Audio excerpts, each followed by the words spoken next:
મારું નામ રોહિત દોડિયા છે. જલારામ પટેલ એવરેસ્ટમાં હું જોબ કરું છું. મારી ડોટર શ્રેયા દોડિયા છે, અહીંયા સ્કૂલ સાયન્સ સ્કૂલમાં ભણે છે. આ સાયન્સ ફેરમાં હું તો પહેલી વાર આવ્યો, પણ સાહેબોને છોકરાઓને બધા એની મહેનત જોઈને એમ લાગ્યું કે આ સાયન્સ ફેર દર 3 મહિને થવો જોઈએ. છોકરાએ ખૂબ મહેનત કરી છે અને ફ્યુચર માટેની સારી એવી ટેકનોલોજી એ લોકો અહીંયા ભણીને શીખ્યા છે, જે કદાચ આપણે અહીંયા અપ્લાય કરીએ તો સારું રિઝલ્ટ પણ મળી શકે છે અને એ લોકો આપણું ભવિષ્ય છે. તો આશા રાખું એવી કે લોકો જેટલા પેરેન્ટ્સ છે એ લોકો ખાલી એમના દીકરા દીકરીઓનું જોઈને જ ખાલી ના નીકળે, બધાને સપોર્ટ કરવો જોઈએ અને એ લોકો આગળ જોતા જાય તો બધાને આનાથી હિંમત મળે એમ છે. Thank you.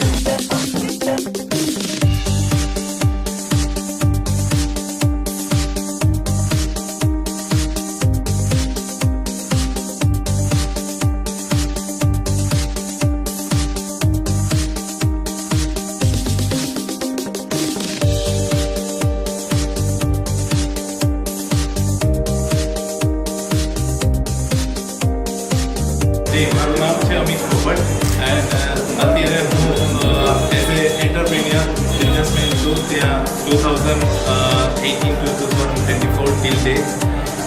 ફ્લુઇડ સાયન્સ સ્કૂલમાં 2002થી મારી જર્ની સ્ટાર્ટ થઈ, 2001થી. ભૂકંપના ટાઈમે બી અમે બે છતાં સાહેબ લોકોએ એજ્યુકેશન લીધું આ સ્કૂલમાં અને after lots of year almost તમે જોઈ શકો કે 10 થી 15 વર્ષના ગાળા પછી બી અમે એટલી જ લાગણીઓથી જોડાયેલા છીએ આ સ્કૂલ સાથે. અને આજે હું ટ્રાય કરું છું કે ભાઈ હર 6 મહિને 8 મહિને કે સ્કૂલની વિઝિટ કરી અને મળીએ. પણ આજનો જે માહોલ જોયો છે જે 2001 હતું અને આજે જે છે એમાં અહીં જોવા જાય એવો ખાસ કરીને કે જે અમે લોકો સાયન્સ ફેરને એમાં અટેન્ડ કરતા હતા, ભલે સ્મોલ હતું પણ આજે એક વટવૃક્ષ થઈને ફ્લુઇડ સ્કૂલ બહાર આવી છે અને હજી પ્રગતિના પંથે આમ જતી રહીએ અને ગ્રોથ થતો રહે એવી આશા.